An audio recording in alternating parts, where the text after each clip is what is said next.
Mystic vibration numerology ఇది కూడా సబ్జెక్టేనండి. Course నా వీడియోస్ టైంపాస్కి అయితే ఉండవు. ఒకసారి వినగానే అర్థమయ్యేటట్లు కాడ ఉండదు. బికాజ్ నా స్కూల్ అలాంటిదండి. నేను నేర్చుకున్న స్కూల్ అలాంటిది. నాకు దొరికిన సబ్జెక్ట్ అలాంటిది. నాకు దొరికిన సబ్జెక్ట్లో తప్పులు జరగడానికి అవకాశం ఉండదు. పొరపాట్లు చేయడానికి స్కోప్ ఉండదు. కావాలని పొరపాటు చేసినా కూడా అది యూనివర్స్ ఎక్కడో చోట ప్లస్ కింద మార్చేస్తూ ఉంటుంది. పొరపాటు చేయటం మనిషి సహజం అని అనుకున్నప్పుడు పొరపాట్లు జరగకుండా చూసుకోగలిగినటువంటి నేర్పు కూడా మనిషికే ఉండాలి. సో ఇక్కడ నేను మన డేట్ ఆఫ్ బర్త్లో మీకు అవునన్నా కాదన్నా 9 నెంబర్లు కనపడతాయి కదండి. ఫస్ట్ డేట్ తీసుకోండి, 30 నెంబర్లు ఉంటాయి. అంటే 1 నుంచి 30 అన్ని నెంబర్లు వచ్చేస్తాయి చూడండి. 1 ఉంటుంది, 2 ఉంటుంది, 3 ఉంటుంది, 4, 5, 6, 7, 8, 9 రిపీట్ అవుతూ వచ్చేస్తూ ఉంటాయి. అంటే 9 నెంబర్లు అయితే మీకు కరెక్ట్గా ఉంటాయి కదండి. ఇది ఎక్కడ లెక్క? డేట్స్లో. మంత్స్లో తీసుకుంటే మీకు 12 అయినప్పటికీ అన్ని నెంబర్లు వస్తాయి. 1, 2, 3, 4, 5, 6, 7, 8, 9 మళ్ళీ రిపీట్ అవుతుంది. ఇంకా ఇయర్లో అయితే 4 నెంబర్లు. మొట్టమొదటి 2 నెంబర్లు కూడా ఒక 100 ఏళ్ల పాటు కదలవు. సపోజ్ 19వ శతాబ్దం అంటే 19 అయిపోయేదాకా 19 మారదు, అవి ఉంటాయండి. తర్వాత వచ్చే వాటిల్లో మారుతాయి. 72 ఉంది, తర్వాత 73.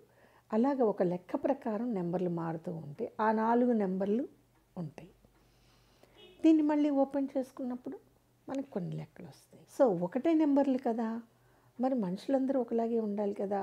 ఒక నెంబర్ ఒక కాంబినేషన్ ఇచ్చినప్పుడు ఆ డేట్ ఆఫ్ బర్త్లో పుట్టిన వాళ్ళందరూ డాక్టర్లే అవ్వాలి, ఆ డేట్ ఆఫ్ బర్త్లో పుట్టిన వాళ్ళందరూ ఇంజనీర్లే అవ్వాలి, ఆ డేట్ ఆఫ్ బర్త్లో పుట్టిన వాళ్ళందరూ సైంటిస్టులే కావాలి, ఆ డేట్ ఆఫ్ బర్త్లో పుట్టిన వాళ్ళందరూ కష్టపడే వాళ్ళయ్యే ఉండాలి. కానీ ఈ లెక్క ఎక్కడా కూడా ఇలా రాదండి.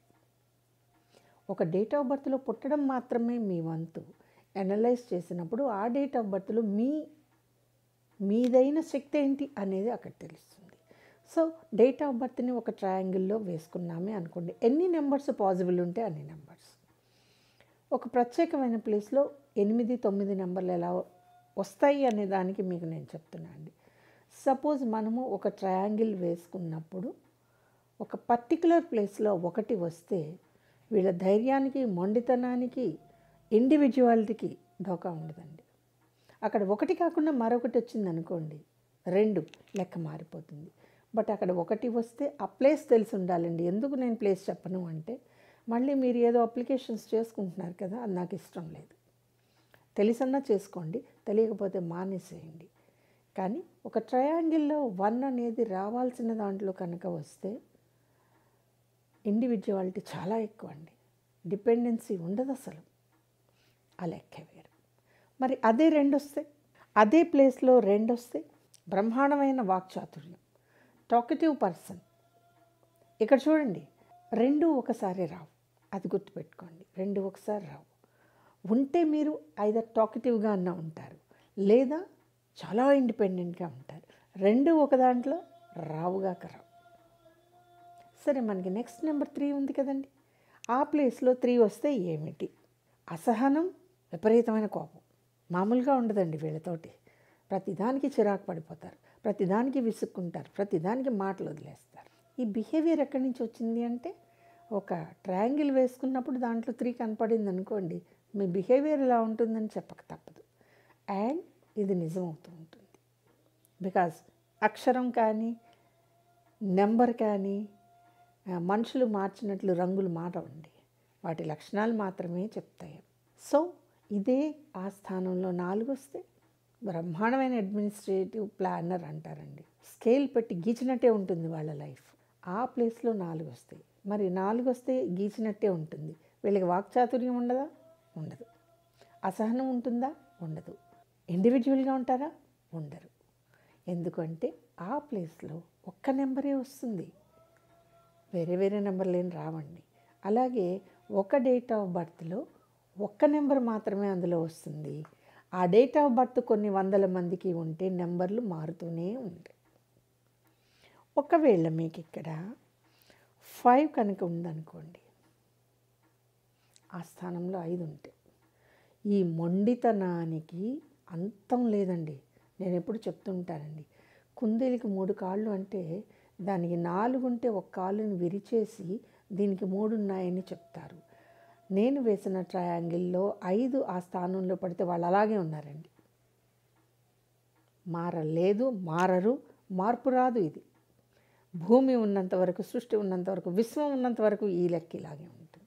సో అదే ట్రయాంగిల్లో మనం 6 వేసుకున్నాం అనుకోండి, వేసుకోవటం ఏమిటండి, లెక్క వస్తే నాట్ వేసుకోవటం. లెక్కలో కనుక 6 ఉంటే ఏమవుతుంది? డబ్బు మనుషులండి వీళ్ళు, మనీ మైండెడ్, ప్రతిదీ డబ్బుతో చూడటమే. అంటే నేను మీ ఇంటికి వచ్చాను, నాకేమి ఇస్తావు, నువ్వు మా ఇంటికి వచ్చావు, నాకేం తెస్తావు, ఎంతసేపు నాకు నాకు నాకు స్వార్థం అనమాట. అక్కడ ప్యూర్ మనీ మైండెడ్ పర్సన్స్. లెక్క తప్పదు, అర్థమైంది కదండి. ఇదే లెక్కలు వేసినప్పుడు ట్రయాంగిల్లో మీకు 7 వస్తే విపరీతమైన అదృష్టం, ఫ్రెండ్స్ ద్వారా విపరీతమైన ఉపయోగాలు, పొజిషన్లోకి వెళ్ళడం. అయితే మీ లెక్క ఎక్కడ ఆగుతుందో నాకు తెలుసండి. నా డేట్ ఆఫ్ బర్త్ 7, నేను అంత లక్కీ పర్సన్ని కాదు. ఎస్, అఫ్ కోర్స్ మీ డేట్ ఆఫ్ బర్త్ 7 అయినంత మాత్రాన మీరు అంత లక్కీ పర్సన్ అవ్వడానికి వీల్లేదండి. ఈ ట్రయాంగిల్లో 7 అక్కడ పడాలి. ఒకవేళ 3 పడిందేమో మీకు కదండి. ఎవరి లెక్క వాళ్ళకే ఉంటుందండి. దీన్ని అప్లై చేసుకోవద్దు అని మళ్ళీ మళ్ళీ చెప్తున్నాను. ఇదే ట్రయాంగిల్లో అదే ప్లేస్లో ఒక నెంబర్ ఉన్నప్పుడు ఇంకో నెంబర్ రాదండి. ఈ 7 నెంబర్లు రాకుండా 8 అనే నెంబర్ వచ్చినప్పుడు లెక్క ఎలా ఉంటుందో తెలుసా అండి? విపరీతమైన కష్టాలు మామూలుగా ఉండవండి. విపరీతమైన రెస్పాన్సిబిలిటీ, విపరీతమైన కష్టం. ఈ 8 నెంబర్లు రాకుండా మీకు ట్రయాంగిల్లో 9 వస్తుంది. అప్పుడు మీరేం చెప్పాలి? పక్కా వ్యాపార దృక్పథం అంటాం అన్నమాట. అమ్మకి అన్నం పెట్టినా అందులో బిజినెస్ ఆలోచించగలగటం వ్యాపార దృక్పథం. ఇది 9లో పుట్టిన వాళ్ళని నేను అనలేదండి, గుర్తుపెట్టుకోండి. ఎందుకంటే మన వాళ్ళు రెడీగా ఉంటారనమాట. నేను 9లో పుట్టాను, మా అమ్మగారు అంటే నాకు చాలా ఇష్టం అండి అని. నేను మీ గురించి అనలేదండి. లెక్కలు వేసినప్పుడు ట్రయాంగిల్లో నాకు కావాల్సిన ప్లేస్లో 9 వస్తే మీ అంత వ్యాపార దృక్పథం ఉన్న వాళ్ళు ఎవరూ లేరు. ఆఖరికి మీ పిల్లలకి కొనిపెట్టిన దాంట్లో కూడా వ్యాపారాన్ని వెతుక్కునగలిగే శక్తి మీ దగ్గర ఉంటుంది.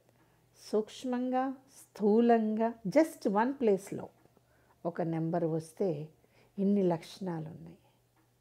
ఇవన్నీ అందరికీ కామన్గా ఉండవండి. వస్తే మాత్రం లక్షణాలు ఇలాగే ఉంటాయి.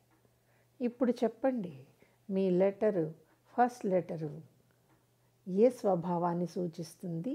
మీకు ఆ లెటర్కి ఏ నెంబర్ ఇవ్వాలి? అర్థమైంది కదండి. ఈ వీడియో కనుక మీకు నచ్చినట్లయితే లైక్ చేయండి, షేర్ చేయండి, మా ఛానల్ని సబ్స్క్రైబ్ చేయండి.